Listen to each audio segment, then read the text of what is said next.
Samedi 22 février 2025, chers téléspectateurs, c'est toujours un plaisir de vous retrouver dans cette nouvelle édition et merci de nous avoir choisis pour vous informer. À la une des actualités de ce jour, la cérémonie officielle de remise des prix African Leadership Magazine Persons of the Year 2024 se déroule actuellement à l'hôtel Marriott Casablanca, Maroc, plus précisément depuis 18h heure marocaine, soit 20h heure malagasy. Le président de la République malagasy, Andry Rajoelina, est sur place pour recevoir le prix du leader politique africain 2024. En tant qu'invité de marque, il prononcera un discours lors de cette prestigieuse cérémonie. Plus de détails avec Mervoula Tsveren sur les images de Andry Rajoelina.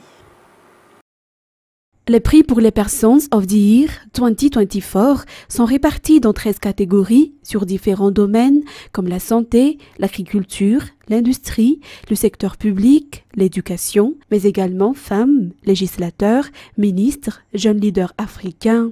Le président malgache Andry Rajoelina est nominé leader politique africain de l'année. Le président du Sénégal, Bassirou Diomaye Faye, africain de l'année, et le président d'Angola, João Lourenço, est élu leader africain de la paix et de la sécurité de l'année. Ces trois chefs d'État sont donc sortis vainqueurs dans les trois grandes catégories des Poti Awards 2024.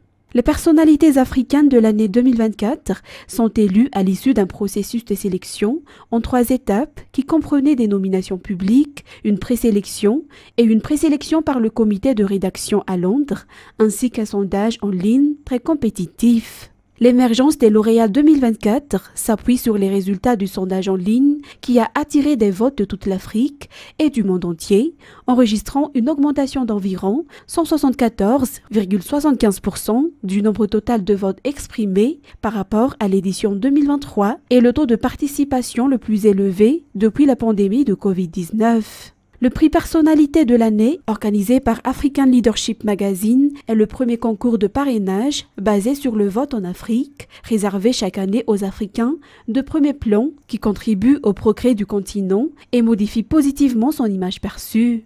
Le processus de sélection en 3 étapes offre aux Africains du monde entier la possibilité de participer à la célébration des dirigeants qui stimulent la croissance et le développement de l'Afrique. C'est dans cette optique que le président malgache Andry Rajoelina est reconnu comme leader politique africain de l'année et renommé pour son leadership visionnaire et sa gouvernance percutante, les réformes audacieuses et les stratégies visionnaires ayant redéfini la gouvernance, la croissance économique et la résilience à Madagascar, établissant un point de repère pour un leadership transformateur sur tout le continent. Mis à part les grands projets visionnaires, osés et innovants comme l'autoroute reliant Antananarivo et Tuamasin, le projet de transport par câble, la route nationale 44 ayant permis aux paysans d'Alotchamangour d'écouler leurs produits, sa vision panafricaine a également propulsé le président Andry Rajoelina à cette nomination en tant que leader politique africain de l'année. Il est reconnu pour défendre les intérêts de l'Afrique, pour les fonds verts pour le climat, pour les fonds dédiés aux grands projets africains ou encore pour la zone de libre-échange continentale africaine ou ZLECAf et bien d'autres encore. Ces efforts sont payants et reconnus par toute l'Afrique, voire au-delà du continent.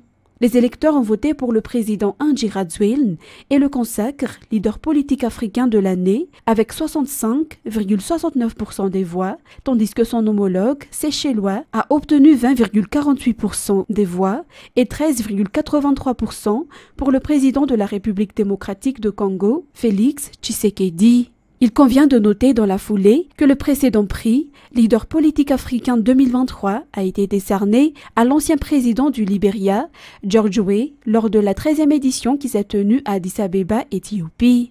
La cérémonie des personnalités de l'année de l'ALM est un événement annuel phare réunissant des décideurs politiques, des dirigeants du secteur privé, des leaders d'opinion et des parties prenantes de toute l'Afrique et du monde entier pour célébrer en grande partie le leadership centré sur les personnes et les Africains qui mènent un programme panafricain.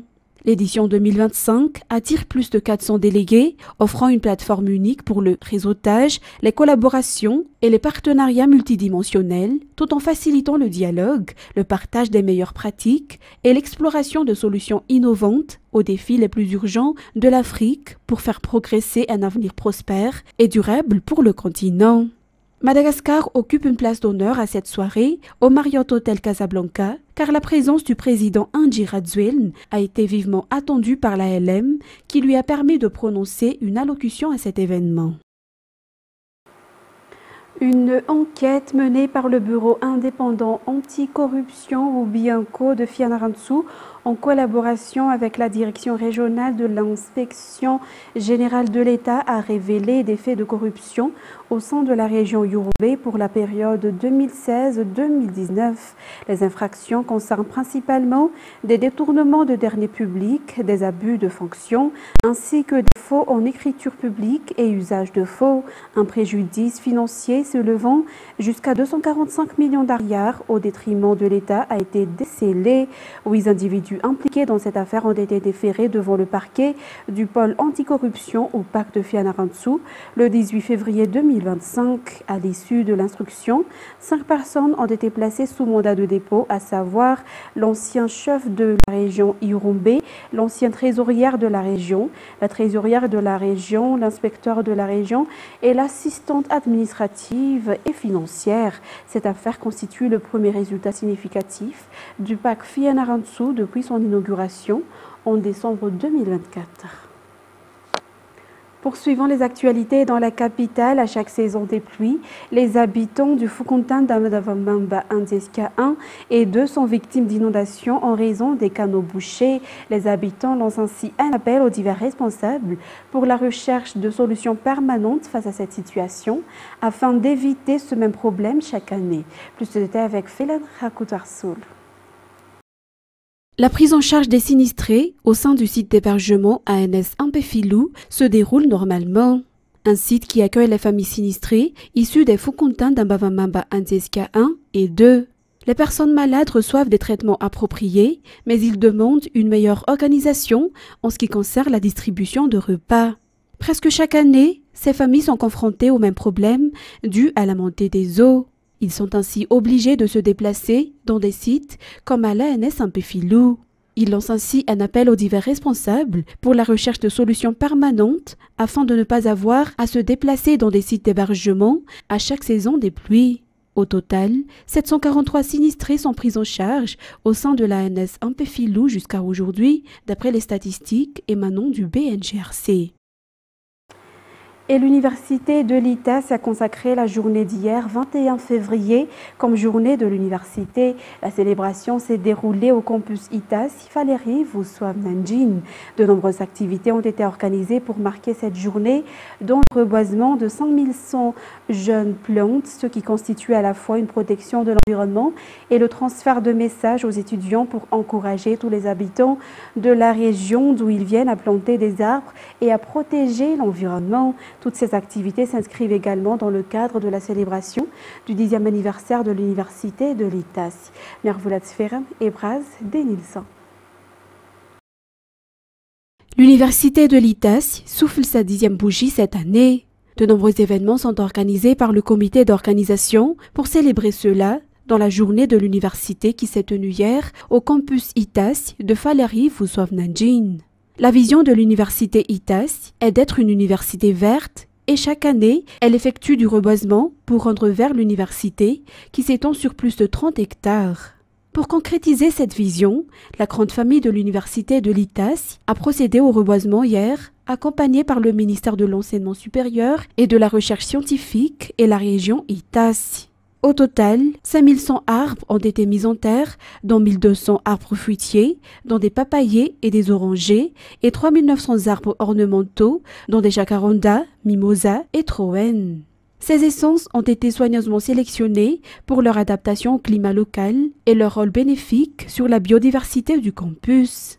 L'objectif de cette activité étant d'exhorter les étudiants à préserver l'environnement et aussi de promouvoir l'éducation environnementale. En plus du reboisement, des activités sportives et culturelles ont également été organisées par l'université pour marquer cette journée, telles que le catch, le fanourn, les échecs, les concours de danse et de comédie, ainsi que diverses activités et jeux collectifs. Il convient de noter que cette université d'ITAS est l'une des dernières universités établies, mais elle a déjà sa place dans le domaine de l'enseignement supérieur et de la recherche. Pour cette année académique 2024-2025, elle compte au total 1700 étudiants qui sont répartis dans 22 filières et 5 domaines de formation, dont les sciences de l'ingénieur, les sciences de gestion, les sciences et technologies, les arts, les lettres et sciences humaines et les sciences de la santé. Ensuite, 150 arbres, dont des aviaves et des amonthes, ont été plantés au Rouven, Madagascar, dans la continuité de l'initiative menée par le couple présidentiel le 6 novembre 2020. Cette action a été organisée par la communauté royale en collaboration avec le ministère de la Communication et de la Culture ainsi que la région Analamang. La ministre de la Communication et de la Culture, Donamara Voulamirant, a saisi cette occasion pour rappeler l'importance du respect des valeurs et du patrimoine national. Plus de détails avec Ruth ou Christelle Rakoutmalal.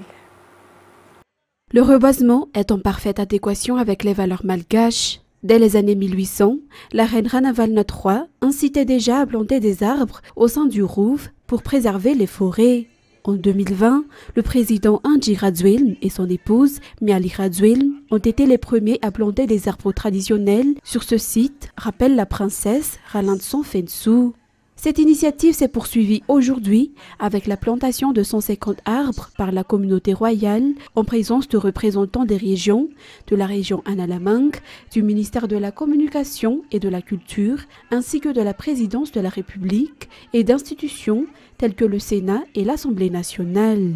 Lors de sa prise de parole, le gouverneur de la région Analamang, Eri Rassoua Marmak, a insisté sur la nécessité de préserver les valeurs malgaches.